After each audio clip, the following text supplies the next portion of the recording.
नमस्कार। आज के कार्यक्रम का आगाज हम करेंगे इंपॉर्टेंट सूचना के साथ। बड़ी इंपॉर्टेंट सूचना है। कोविड के चलते यूटी जम्मू कश्मीर में 3 जिलों में मास्क अनिवार्य कर दिया गया है और आपको बताते चले ये जिला है श्रीनगर, गांधरबल और बांडीपोरा। 1200 एक्टिव केसेस हैं और कश्मीर में 390 और जम्मू में 519 केसेस हैं। चिंताएं बढ़ती जा रही है, लेकिन आपको बताते चले बड़ी खबर यह है कि आज पार्लियामेंट में यह कहा गया है कि आतंकवाद का गिराफ गिरा है, यानी जम्मू कश्मीर में 5 अगस्त 2019 के बाद जो संवैधानिक संशोधन किया गया था, उस संवैधानिक संशोधन के चलते आतंकवाद में गिरावट आई है। जो फिगर्स हम आपको बता रहे हैं वो फिगर है कि 2020 में 244 आतंकी वारदातें हुई थी और 2021 में ये घट करके 229 रह गए हैं, यानी 6% की गिरावट आतंकवादी वारदातों में आई है। उसके बाद दहशत में भी कमी है, शहादत में भी कमी है, दहशतगर्दों में भी कमी है। उसमें 2020 की अगर बात करें 62 जवान शहीद हुए थे और इसमें 32% की कमी आई है। इस बार 2021 में 42%, क्षमा कीजिए 42 जवान जो है शहीद हुए हैं, लेकिन जख्मियों की तादाद में इजाफा हुआ है। 2020 में 106 हुए थे और इस बार 117, 2021 में 117 हुए हैं। तो इससे आप अंदाजा लगा सकते हैं आतंकवाद में गिरावट आई है। ये पार्लियामेंट में नित्यानंद राय जो MOS होम है, यानी यूनियन MOS होम है, उन्होंने ये जानकारी दी है। इस वक्त कर्नल SK मंगोत्रा हमारे साथ जुड़ चुके हैं, कर्नल VK साही हमारे साथ जुड़ चुके हैं। कर्नल साहब आप मुझे सुन पा रहे हैं? कर्नल साहब आपको हमने जो बताया, क्या आपको लगता है कि वाकई में गिरावट आई है और इसका श्रेय सिक्योरिटी फोर्सेस को देना चाहिए? जी विनोद जी, बिल्कुल साफ है कि बहुत ज्यादा गिरावट आई है। जी हालांकि ये जो सिलेक्टिव केसेस हुए जी 4 के, अगर पीछे के वक्त में हम जाएं, जी जब मिलिटेंसी ने टॉप पर थी, जी तो एक दिन में 20-15 लोग मारे जाते थे। जी हमने ग्राउंड वो चीजें जो नहीं हो रही, जो लोगों की यादाश्त से निकल गई है। जी लास्ट टॉप पर कितने सितारे अटैक हुए थे, कितने लोग मारे जाते थे। जी आज लाल चौक घूमने सैर करने के लिए एक सेफ जगह है। जी उसी लाल चौक पर जहाँ किसी वक्त दहशत का माहौल पसरा रहता था, मैं अभी जाकर आया जी बड़े आराम से लोग घूम फिर रहे हैं और वहाँ तिरंगा फहराया जाता है। जी इस बदलाव को, कर्नल साहब इस बदलाव को आप कैसे देखते हैं? क्या वजह आपको लगती है? सिक्योरिटी एजेंसी का अलर्ट होना या सरकार सख्त होना? देखिए दोनों चीजें हैं, सिक्योरिटी एजेंसी भी अलर्ट है और ये जो उन्होंने ऑल आउट किया है जी इसका बहुत असर है। जी और साथ ही ये जो हमारी इंटेलिजेंस एजेंसी है, इन्होंने भी अलर्टनेस दिखाई है। इसका एक बड़ा भारी नमूना आज तलाब खटीक का जम्मू में साबित हुआ। जी जी जी पुलिस अब नहीं हो रही है, जी सोशल्स अब नहीं हो रहे हैं। हर शुक्रवार जुम्मे की नमाज के बाद पत्थरबाजी अब नहीं हो रही है। वो जो रात को लोगों के घर में घुस जाते थे और खाना डिमांड करते थे कि बनाकर खिलाओ, मुर्गा मारो, बकरा मारो, जी जी औरतें हाजिर करो, वो सब नहीं हो रहा। वो स्टेज बनाकर जो कहते हैं कि किडनैप कर लिया होम मिनिस्टर की बेटी को, जी हमारे पास छोड़ दो, जी वो अब नई बातें हो गई, हिस्ट्री में चली गई। नहीं कर्नल साहब, पहले भी यही सिक्योरिटी फोर्सेस थी, यही सिक्योरिटी एजेंसी थी। क्या आप ये कहते हैं कि जो सरकारें थी वो असमर्थ थी? आप अप्रत्यक्ष रूप से यही कहना चाहते हैं, इनडायरेक्टली? यही सिक्योरिटी फोर्सेस थी, इनके हाथ बांधे हुए थे पीठ के पीछे, जी प्यार करने में टका हुआ है, हाथ बंधे हुए हैं। जी इनको एक्शन लेने की इजाजत नहीं थी। जी ये सिर्फ अपनी पर्सनल सेफ्टी में भी हथियार का सेल्फ डिफेंस में भी प्रयोग करने की आज्ञा नहीं थी जी और ये लोग वर्दी में हथियार पकड़े हुए पत्थरों से जख्मी होते थे। जी बार सकते थे। जी, लेकिन ये इस सरकार के कार्यकाल में सिलेक्टिव किलिंग में इजाफा हुआ है, ये बात तो आपको माननी पड़ेगी। किसमें इजाफा हुआ? सिलेक्टिव किलिंग में। सिलेक्टिव किलिंग में कितना इजाफा हुआ विनोद जी? जी, में कितनी कैजुअलिटीज हुई? जी, जिस 1 महीने में 5 हुई थी, उसके पहले 2 हुई थी, उसके पहले बाद में तीसरे महीने में 2 हुई थी। जी, किस्मती है के बाद कोई समाचार सुनने में नहीं आया। जी, अगर 3 महीने में 8 कैजुअलिटी या 7 कैजुअलिटीज हुई, जी, उसको क्या इजाफा कहा जाएगा? जी, वो इजाफा था कि जम्मू बस स्टैंड पर आए तो इतने लोगों को मार दिया। जी, अस्पताल में घुसे जी, जी, बैठे और क्या लोग शहीद हमारे मारे गए। जी, में चले गए, जी, या रत्नों में चले गए, जी, या सजवा के कैंप में चले गए, जी, या अमूर के कैंप में चले गए। राइट, 8-10 लोग मारे गए। राइट, राइट, राइट, ये इजाफा है। जी। कल साहब बहुत बहुत शुक्रिया आपका इंफॉर्मेशन देने के लिए।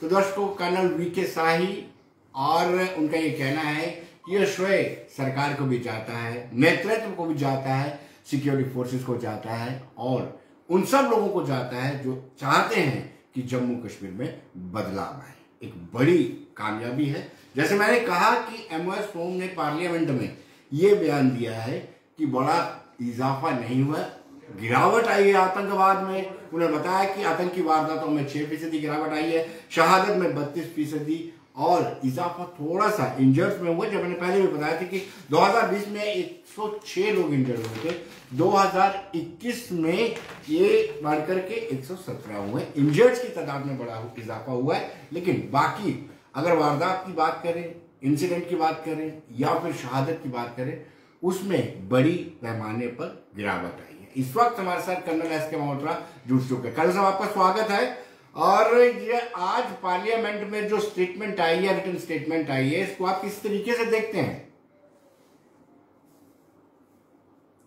कर्नल साहब, आप मुझे सुन पा रहे हैं? मुझे सवाल किया आपने? जी जी जी जी जी कर्नल मल्होत्रा, आप ही से किया मैंने।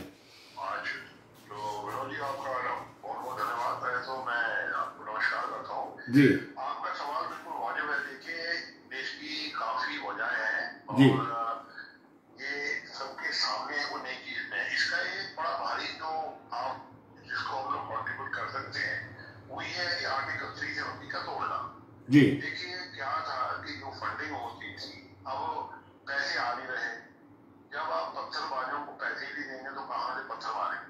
जी, और सबसे बड़ा जो है वो ये हुआ है कि जो फंडिंग थी वो बहुत बुरी तरह से इफेक्ट हुई है और पैसा जो है वो बिल्कुल आना बंद हो गया है। जी, और उसके साथ साथ आप देखें कि जो लीडर जो ऑर्गेनाइज करते थे, जी, जब वो अंदर रहे तो उसके साथ अवाम ने भी देखा कि ये तो भाई हमारे को लिख के हमारा कौन क्या है, जी, अपने वो अपने मजे कर रहे हैं, हमें क्या लेना देना है।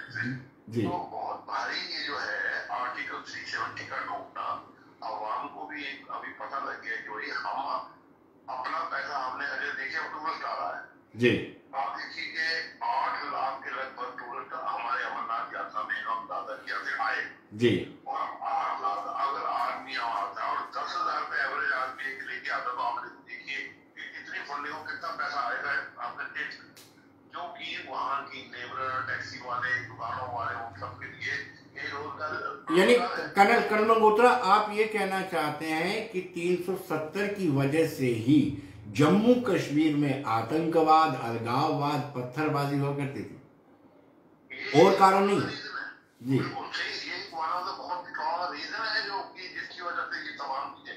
देखिए, जो बच्चे हैं वो कोई भी बच्चों को छोड़ दीजिए, कोई भी जो पत्थरबाज आप देंगे उनको जब तक पैसा नहीं मिलेगा वो पत्थरबाजी नहीं करेंगे। जी, कोई भी काम करने के लिए वो, तो जब अभी क्या हुआ है कि 370 से आप सभी जानते हो, तब ये इफेक्ट बिल्कुल सामने खुल के आ गया है कि जिसकी वजह से फंडिंग बिल्कुल आनी बंद हो गई है, जो लिंक है वो टूट गए हैं और उसकी वजह से ना ही बाहर से कोई ऐसा पैसा जो है पहले खुल के आता था और बढ़ता था, वो अब बंद हो गया।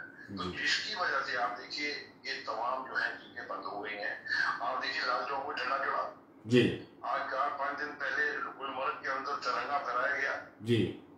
तो अभी ये चीजें जो है ये कंट्रीब्यूट करते हैं कि आर्टिकल 370 जिसकी वजह से जी। हम लोग पहले काफी परेशान से जो बाहर बोल के नहीं आते जी। अब उसकी टूटने की वजह से जी। तमाम चीजें जो है जी। बिल्कुल कर्नल मल्होत्रा, आपने आतंकवाद को बड़ी करीब से देखा, आपको बुलेट्स भी लगे हैं, ब्रश भी लगे हैं, लेकिन क्या बदलाव पिछली सरकारों में और इसमें आपको नजर आता है? मैंने कहा कर्नल मल्होत्रा, आपने आतंकवाद को बड़ा करीब से देखा है, आप घायल भी हुए हैं, क्या अंतर लगता है पिछली सरकारों में और इस सरकार में? देखिए क्या था कि उस वक्त जो थे हालात बहुत जो थे वो डिफरेंट थे हमारे टाइम पर जी। और पुलिस थे। अब देखिए जब से हमारे यहाँ पर आरा का आना हुआ, आरा देश की गई ट्राइबल और डेंसिटी जो थी वहां पर इतनी अभी फौज की इंक्रीज कर दी, इलाके बने, इलाके बाद में तो हटा भी दिए गए। जब आपने देखा, देखिए नामों की जरूरत तब थी जब हमको मालूम था कि यहाँ पर चप्पा चप्पा थे। एक टाइम था जब खुलेआम अल्लाह अकबर के नारे लगते थे। जी। मुझे खुद याद है कि लाडू लुडा गाँव है वहाँ पर 250 आदमी शरेआम आकर ऊपर हाथ में राइफल लेकर नारे लगाते थे जी। और वक्त तक लोग बोलते थे कि हम चले गए, हम पाकिस्तान में चले गए जी। पर ऐसा नहीं है।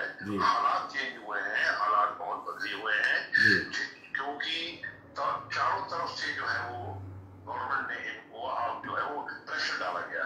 अवाम देखिए सब कहते हैं कि अवाम चाहता है कि वहां पर शांति रहे, राइट।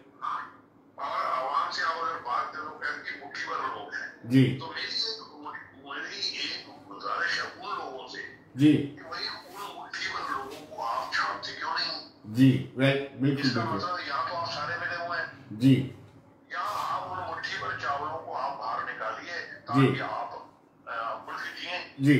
अब ये छोटी छोटी वारदातें जो है राइट वो आपको मालूम ही है कि इनकी तहजीर में जी ये हमारी गूगल हिस्ट्री अगर आप पढ़े तो उसमें भी है कि भाई ने चाचे को मार दिया, चाचे ने ताई को मार दिया जी। ये चीजें जो है इस वक्त वेल में चलती हैं और ये चलती रहेगी। हथियार के मारा किए लोगों ने जी। मैंने अब देखिए हमने टनों के हिसाब से हथियार पकड़े हैं जी, और टनों के हिसाब से हथियार पकड़ने के बाद भी हथियार जो है निकलते हैं, बारूद निकलता है जी। इसका मतलब ये है जी कि कुछ जो मुट्ठी भर जिनको किसान के बाहर निकालना पड़ेगा जी, वो लोग जो है बहुत मुझसे अपना लिंक रखते हैं और इन चीजों को अंजाम देते हैं। अब देखिए छोटी छोटी जब अब क्या है कि आतंकवादी भी बौखला गए जी, वो बौखला इस तरह गए हैं कि उनको अब कोई जो कैसा बोल जी जी जी जी जी जी जी, और इसी वजह से वो जो घटनाएं हैं टारगेट किलिंग कर दी जी। कल साहब बहुत बहुत शुक्रिया, आपका समय का अभाव है। कल मल्होत्रा हमारे साथ जुड़े हुए थे दर्शकों, उन्होंने विस्तार से बताया कि 370 कितना हर्डल क्रिएट करता था आतंकवाद से लोहा लेने के लिए। 370 के चलते कैसे टेरर फंडिंग होती थी, कैसे करेंसी आती थी, फेक करेंसी आती थी, और कैसे आतंकवादियों में ये बांटा जाता था, कैसे आका पत्थरबाजों को तैयार करते थे और उकसाते थे कि आप पत्थरबाजी कीजिए, आपको शाम को पैसे दिए जाएंगे। हमने अक्सर देखा है कि अब थोड़ा बदलाव आया है।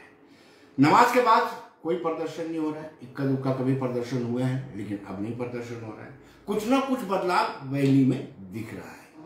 आज जो टूरिस्ट हैं उनका फ्लो इतना ज्यादा बड़ा हुआ है कि आप मानेंगे नहीं कि LOC पर भी टूरिस्ट स्पॉट्स जो है वो बनाए गए हैं। रमेश अरोड़ा जी हमारे साथ जुड़ चुके हैं। रमेश जी आपका स्वागत है, विनोद बोल रहा हूँ जी। कैसे आप, ठीक हैं? आज पार्लियामेंट में जो फिगर आया है वो आंकड़ों का खेल है। ये कहा जा रहा है कि आतंकवाद में काफी गिरावट आई है। जो आंकड़े पार्लियामेंट में पेश किए गए हैं उसके मुताबिक 6% गिरावट जो है इंसिडेंट में आई है, यानी जो वारदातें होती। शहीद होने वाले जवानों में 32% कमी आई है। थोड़ा सा इजाफा अगर हुआ है तो हुआ है घायलों में। लेकिन रमेश जी ये जवाबदेही भी तो आपकी बनती है कि सिलेक्टिव किलिंग को कौन रोकेगा? विनोद जी मुझे लगता है सिलेक्टिव किलिंग का मिलिटेंटों ने या पाकिस्तान सपोर्टर्स ने एक नया फिनोमेना, पुराना जो तो 1989 को शुरू हुआ था, उसी को शुरू किया है। गिरावट 100% जो कहा जा रहा है 6% आई है, गिरावट आई है, लेकिन मुझे लगता है कि ये अब सेलेक्टिव किलिंग तक पहुंची है। उनकी जो स्ट्रेंथ थी, जो उनको लग रहा था कि मेरे फोर्सेस से हम टकरा लेंगे, वो टकराव को सूट नहीं किया, उनका नुकसान हुआ है। आने वाले टाइम में ये सिलेक्टिव किलिंग भी बंद होगी, लेकिन ये बात ठीक है कि किसी भी गवर्नमेंट के लिए सिलेक्टिव किलिंग को यकदम रोक पाना ये टफ काम रहता है, लेकिन वो चैलेंज ये सरकार ने स्वीकार किया हुआ है। और आने वाले टाइम में इस प्रकार के जो एलिमिनेट किए गए सिलेक्टिव किलिंग करने वाले as early as possible eliminate भी किए गए हैं। मुझे लगता है कि उस सारे के बाद एक अटेम्प्ट जो है, जो मिलिटेंसी की एक वार है, बेसिकली प्रॉक्सी वार, उसको हम भारत के सामने, भारत की फोर्सेस के सामने, लोगों के मोराल के सामने वो लोग बुरी तरह हारेंगे, ये पूरा विश्वास है। लेकिन रमेश जी, सवाल ये उठता है कि आप ये इंडिकेट करते हैं अपने जवाब में कि शहादत में कमी आई, इंसिडेंट में कमी आई, आप ये इंडिकेट नहीं करते हैं जवाब में कि सिलेक्टिव किलिंग में कहीं ना कहीं इजाफा हुआ है। मैं बिल्कुल सहमत हूँ आपकी बात से। सिलेक्टिव किलिंग का मोड चेंज हुआ है। अगर वो कमी कैसे आई, देखिए आगे जैसे ब्लास्ट होकर मुकाबला शुरू होता था, फोर्सेस के नुकसान होगा या पब्लिक प्लेस पर कहीं ब्लास्ट कर दिया, उस रेशो को निकाल लेंगे तो उस रेशो के प्रोपोर्शनेट कमी आई है, रेशो के प्रोपोर्शन। लेकिन सेलेक्टिव किलिंग बढ़ी है। लेकिन स्ट्रेटेजी में उन्होंने बदलाव किया है, ये आपको मान के चलना चाहिए। आप आंकलन कर रहे हैं कि पहले फिदाइन हमले होते थे, इतने लोग मारे जाते थे, अब सिलेक्टिव किलिंग हो रही है, एक एक करके। मौत तो मौत है, व्यक्ति तो व्यक्ति है। 100% है जी। किसी की मौत पे हर एक को हमें भी दुख है किसी का, और वो भी इनोसेंट व्यक्ति, बिना किसी हथियार के, बिना किसी मुकाबले के, बिना किसी को प्रेपरेशन के घर जाता हुआ जब घर से निकाल के मार दिया जाए, ये अनफॉर्चुनेट है। क्योंकि लोकतंत्र को, प्रोसेस को टोटल स्कटल करना चाहते हैं, वो स्कटल करने के लिए उनकी ये अटेम्प्ट चल रही है। लेकिन ये 100% है उनकी प्रयास, जैसे यात्रा में सेलेक्ट कुछ नहीं कर सके, तो ये प्रोसेस उन्होंने अडॉप्ट करके अपनी प्रयास बार कर रहे हैं, लेकिन इस प्रयास को भी जल्दी खत्म किया जाएगा। चलिए रमेश जी, बहुत बहुत शुक्रिया। तो दर्शकों, रमेश अरोड़ा जी थे, भारतीय जनता पार्टी से ताल्लुक रखते हैं, फॉर्मर MLC भी हैं, बड़े सक्रिय ये रहे हैं, और इनको तो अपनी सरकार की कार्यप्रणाली की पीठ थपथपानी थी। इन्होंने कहा कि जो हो रहा है अच्छा हो रहा है। लेकिन अब हम बात करते हैं, रोजगार के दावे भी किए जा रहे हैं कि इस सरकार ने 2019 के बाद जो राजनीतिक संवैधानिक बदलाव हुआ, राजनीतिक प्रक्रिया के तहत ये सारा बदलाव हुआ, उनका कहना है कि 5 अगस्त 2019 के बाद से लगातार रोजगार के अवसर बढ़ रहे हैं। उनका ये दावा है कि 30,000 पब्लिक सेक्टर में लगाए गए हैं लोग जम्मू कश्मीर के, और 5.2 लाख लोगों ने अपना कारोबार शुरू किया है। तो कहीं ना कहीं ये इम्पोर्टेंट हो जाता है कि रोजगार भी अगर आप दे रहे हैं तो लोग सड़कों पर क्यों है, यूथ सड़कों पर क्यों है। विंकर शर्मा हमारे से जुड़ चुके हैं। इन्होंने JKSSB का जो सब इंस्पेक्टर का घोटाला हुआ था उसको बड़ा उजागर किया। विंकर जी, आपका स्वागत है। ये जो फिगर है विंकर जी, इसको आप किस तरीके से देखते हैं?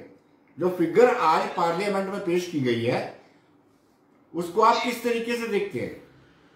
जी, जो फिगर पार्लियामेंट में दी है, ये कहीं ना कहीं ये नई पुरानी सारी रिक्रूटमेंट्स को जोड़ के ऐसा एक फिगर बताने की कोशिश कर रही है। ये पब्लिक सेक्टर की फिगर है और सेल्फ एम्प्लॉयमेंट की। जी, और इन्होंने युवाओं की नजरों में एक धूल झोंकने की कोशिश करी है, क्योंकि जिन रिक्रूटमेंट्स की बात कर रहे हैं वो अभी तक पूरी नहीं हुई है, और जो पूरी करने के कगार पे थी उनमें धांधली हुई है। तो ना जाने क्यों ये सरकार, जब यहाँ की जो सरकार है, ये जो डाटा ऊपर भेज रही है, जिस तरह से पार्लियामेंट में डाटा कोट करा गया, पुरानी रिक्रूटमेंट्स को जोड़ करके और जो नए रिक्रूटमेंट्स हैं उनको भी जोड़ करके जब हम करें तब भी उतना नंबर नहीं बनता है। लेकिन अगर नंबर बन गया है तो रिक्रूटमेंट से पूरी नहीं हुई है, इनकी एडवर्टीजमेंट हुई है, पैसे कलेक्ट जो है वो रेवेन्यू कलेक्ट किया गया है, बच्चों से पैसे की फीस, फॉर्म की फीस के रूप में पैसे कलेक्ट किए गए हैं, लेकिन वो एग्जाम हुए नहीं है। ना वो एग्जाम हुए, जिनमें हुई उनमें धांधली हुई, और जिन्होंने धांधली करी उन पे कार्रवाई नहीं करी गई, उनको प्रमोशन देके कहीं बड़े ओहदे पे लेके बिठा दिया गया है। आज भी CBI की जो इंक्वायरी है, जो JKPSI के मामले में, वो कार्रवाई नहीं हुई जी 2 दिन पहले नीट यूजी में जो स्कैम हो रहा था उसको सीबीआई ने बस्ट भी कर दिया, अरेस्ट कर दिया, कुछ लोगों को गिरफ्तार भी किया। हमारे यहाँ वो स्कैम अभी तक सीबीआई ने कार्रवाई शुरू नहीं करी, तो कहीं ना कहीं ये सरकार जो छुपाना चाह रही है, अपने लोगों को जो बचाना चाह रही है, ये वही उसी का नतीजा है। चलिए चलिए, बहुत बहुत शुक्रिया विंकल जी, आप हमारे साथ जुड़े। तो दोस्तों, इस तरह का कहना है युवाओं का। ये युवा हैं जो सड़कों पर रहते हैं, माशरे के बीच में रह करके चीज़ों को भापते हैं, बातचीत करते हैं, और इनका ये कहना है कि ये रिक्रूटमेंट की जो फिगर्स जम्मू कश्मीर यूटी सरकार की तरफ से, एडमिनिस्ट्रेशन की तरफ से केंद्र सरकार को भेजी गई है, उससे वो इत्तेफाक नहीं रखते हैं। उनका कहना है कि जो रिक्रूटमेंट में धांधलियां हुई हैं, उसके जो उसमें मुलव्विस थे, उन लोगों की गिरफ्तारी होनी चाहिए, उनके खिलाफ सख्त से सख्त कार्रवाई होनी चाहिए, लेकिन ऐसा नहीं हो रहा है। वो नाराजगी अपनी व्यक्त कर रहे हैं। उनका ये कहना है कि जो फिगर दिया है कि 30,000, ये 29,806 है जिनको पब्लिक सेक्टर में दिया गया है, और 5,02,000 के करीब युवाओं को वहां पर जो सेल्फ एम्प्लॉयमेंट के तहत उनको रोजगार दिया गया है। अपनी पार्टी से रकीब जुड़ चुके हैं। रकीब, आपका स्वागत है, कैसे हैं आप? ठीक है। ये वीरेंद्र जी जुड़े हैं पीपल्स डेमोक्रेटिक पार्टी से। वीरेंद्र जी, क्या हाल है आपके? ठीक हैं? बिल्कुल ठीक जी विनोद जी, बिल्कुल बढ़िया। पार्टी की गतिविधियां कैसी चल रही हैं? जनाब, पॉलिटिकल प्रोसेस। चलिए आपसे सवाल पूछते हैं कि सरकार ने आज जो डाटा पार्लियामेंट में पेश किया है, उसमें ये आर्गुमेंट दिया है कि पब्लिक सेक्टर में उन्होंने 30,000 नौकरियां दी हैं और सेल्फ एम्प्लॉयमेंट में 5.2 लाख लोगों ने रोजगार अपना खोला है। क्या आप इससे इत्तेफाक रखते हैं? देखिए, बात ऐसी है विनोद जी कि ये जो मौजूदा केंद्र सरकार है जी, इनका काम ही सिर्फ ये बन चुका है कि पार्लियामेंट में झूठ बोलना और झूठ को छुपाई से बोलना। जी, मुझे बताइए, पूरे जम्मू कश्मीर के नौजवान सड़कों पर है। इनका जो सर्वे कह रहा है कि जम्मू कश्मीर में बेरोजगार दर जो है 32% से पार हो चुकी है। जी, तो ये इन्होंने रोजगार दिया किसको है, जरा हमें भी समझा दें। जी, ये रोजगार सिर्फ कागजों में रहता है। और बड़ी बात यह है कि पिछले 4 साल से 5 से लेके आज तक केंद्र सरकार पार्लियामेंट में on the floor of the house झूठ बोला जा रहा है। जम्मू कश्मीर और पूरे देश को गुमराह किया जा रहा है। जम्मू कश्मीर के नौजवान को गुमराह करने की बात की करते हैं। इन्होंने किसी को कोई रोजगार नहीं दिया। रोजगार के हर एक लिस्ट को कैंसिल कर देते हैं, इंटरव्यू लेके कहते हैं इसमें धांधली हो गई, इसमें करप्शन हो गई, और कुछ भारतीय जनता पार्टी के लीडर इसमें इन्वॉल्व होते हैं। उसका खमियाजा पूरे जम्मू कश्मीर के नौजवान को भुगतना पड़ता है। वो चाहे जेके क्या हो, चाहे वो फाइनेंशियल अकाउंटेंट का हो। आप मुझे बताइए कि आप ही जानते हैं कि पिछले 3 साल से रोजगार मिला किसे है? सरकारी नौकरी की तो बात ही बड़ी दूर की। और जो इन्होंने बात की है कि हमने रोजगार 5.2 लाख लोगों को मुहैया कराया है, विनोद जी, ये वो सरकार है जिन्होंने। लेकिन वीरेंद्र जी, एक चीज अच्छी है आपकी सरकार की, आप बिना किसी टेस्ट के, बिना किसी इंटरव्यू के पिछले दरवाजे से बैंकों में लगा देते थे। ये आरोप आप पर लगता है? जी, देखिए आरोप तो ये लगाते हैं, लेकिन ये साबित क्यों नहीं कर पाए पिछले 4 सालों से कि हमने कोई बैकडोर अपॉइंटमेंट की है? भारतीय जनता पार्टी के पास सारे तरीकाकार हैं, आज ये साबित करें ना। इन्होंने साबित तो कर नहीं पाए, लेकिन इनका झूठ तो साबित है दुनिया में। लोगों के सामने जो झूठ बोलते हैं, इन्होंने सेल्फ हेल्प ग्रुप को खत्म किया, जो एम्प्लॉयमेंट लोगों के पास थी वो खत्म किए, जो लगे हुए लोग थे उनको क्रैश कर दिया, जो ज्वाइनिंग डाल के जिनकी ज्वाइनिंग भी हो गई थी वो बेचारे लोग जो मेहनत करके आए थे उनको निकाल दिया। क्यों? क्योंकि भारतीय जनता पार्टी का प्रेम जम्मू कश्मीर के लोगों के साथ है ही नहीं। अब ये एक नया झूठ लेके आ गए हैं कि हमने 5.2 लाख लोगों को रोजगार मुहैया कराया। मुझे बताइए, रोजगार को इनके मुहैया कराने वाली एजेंसी थी कौन सी? इन्होंने किस स्कीम के तहत रोजगार मुहैया कराया? अगर उन्होंने रोजगार मुहैया कराया था विनोद जी, तो आज जम्मू शहर के हर चौराहे में नौजवान भारतीय जनता पार्टी के खिलाफ प्रदर्शन क्यों कर रहे हैं? आज बीजेपी के ऑफिस में नौजवान रोज जाकर के इनके ऑफिस का घेराव क्यों कर रहे हैं? आज क्यों ऐसी नौबत आन पड़ी कि कुछ नौजवान डॉक्टर जितेंद्र सिंह जी से मिलने के लिए ग्रीनबर्ग पार्क में गए, तो वहाँ पुलिस के द्वारा बल प्रयोग करके उनको वहां से खदेड़ा गया। अगर आपने नौजवानों को रोजगार दिया था तो वो धन्यवाद करते रहे होंगे आपका, आप उनका थैंक्स तो ले लीजिए। तो बाकी ये कागजी बातें हैं, ये जम्मू कश्मीर के नौजवान को बेवकूफ समझते हैं, ये जम्मू कश्मीर के नौजवानों के साथ धोखा इन्होंने किया। बाकी भाई सरकार के किस बात का यकीन करें? 2014 में इन्होंने सरकार बनाई थी, आपके साथ नारा था, आपके साथ मैं केंद्र सरकार की बात कर रहा हूँ। जी तब इन्होंने लोगों के साथ एक वादा किया था 15 लाख रुपया उनके अकाउंट में डालेंगे, जी 15 लाख आ गया जी। चलिए वापस लाएंगे वो सारा चलिए जी, आपको पूरा मौका दे देगा। 5 ग्राम नौकरियां हम 5 वर्षों में देंगे, मुझे बताइए यहाँ तो 5 भी हमें नजर नहीं आ रही। चलिए ठीक जी जी, थैंक यू, धन्यवाद।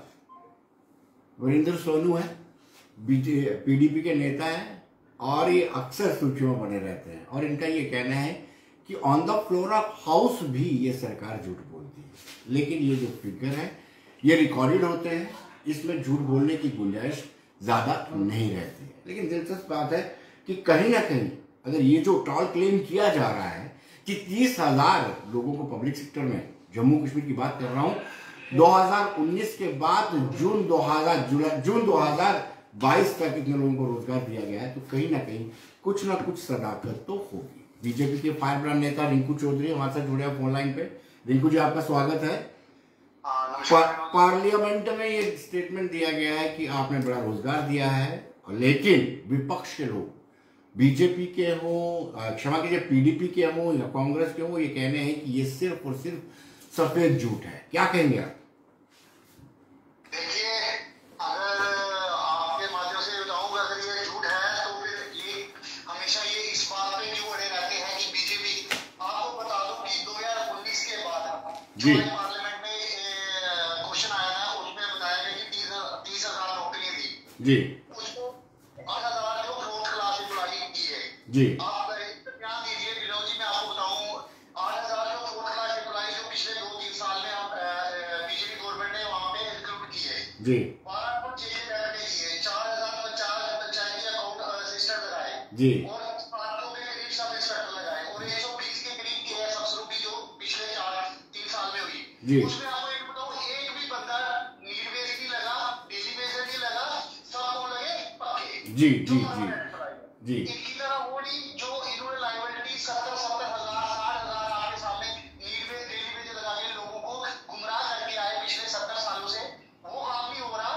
शुरू हो रहा है, अच्छा हो रहा है, सिर्फ इसलिए कि जिसका भी फ्यूचर बड़े बड़ा तरीके से बड़े, बड़ा अच्छे से बने। ये नहीं हो कि किसी को 2000 में जैसे एमसी वालों ने एक बार निकाल दिया था फारूक उमर साहब ने कि आप 7 साल काम कीजिए, उसके बाद हम आपको परमानेंट करेंगे, वो भी कोई पक्का नहीं था जी। मैं बता रहा हूं। लेकिन रिंकू जी आप थोड़ा सा बता देंगे पब्लिक को कि ये जो लोग सड़कों पर हैं ये क्यों है, जो यूथ सड़कों पर है, जो डेली वेजर, कितने पीएचई के डेली वेजर कब से हड़ताल पर है? ये मैं बता दूं, ये बीजेपी की गवर्नमेंट आई है 2014 में जी सेंटर में, जी और ये जो लगे हुए हैं बेचारे, ये पिछले 15 साल से हैं, 20 साल से हैं, कई 28 साल से, और कई लोग तो रिटायरमेंट की एज में भी पहुंच चुके हैं। नहीं, कई लोग डेली वेजर ही रिटायर्ड हो गए, इतना भी है। तो आप खुद बताइए, ये तो बीजेपी ने नहीं लगाए थे, जी जी जी। ये तो इन्होंने लगाए थे ना। चलिए इनका खमियाजा पिछले 20 साल जो उनके घर बर्बाद किए हैं, जी। जो इन्होंने एक डेली वेजर लगा के जिनको 2,000 3,000 कईयों को तो 500-500, आपको बताऊं जो होम गार्ड लगाए हैं वो 900 रुपया पे इन्होंने लगाए थे, जो लोगों के घर में जी। प्रोटेक्शन कर रहा है। जी। आज की डेट में आप इस बच्चे को किसी को घर में बोलो तो काम कर लेंगे, ये वो भी 50 रुपए अपनी गली में जाओ, जी जी। वो ये 900 रुपए में उम्मीद रखते हैं कि लोग हमारे घर की रिंकू सुरक्षा जी करेंगे जी इनके जी लीडरों की। रिंकू जी, बहुत बहुत शुक्रिया आपका। तो दर्शकों, कहीं ना कहीं बेरोजगारी एक मुद्दा है, हम सब जानते हैं, आतंकवाद एक मुद्दा है, और आज हमने इन्हीं दो अहम मुद्दों पर विस्तार से चर्चा की और लगभग हर एक पॉलिटिकल पार्टी से जो ताल्लुक रखते थे उनसे बातचीत भी की, उनके हमने ख्यालात भी देखे कि क्या वो चाहते हैं। दर्शकों, आप हमारे इस कार्यक्रम के साथ हमेशा बने रहिए, कमेंट बॉक्स में जाकर के लिखिए कुछ कैसा आपको लगा। तो धन्यवाद।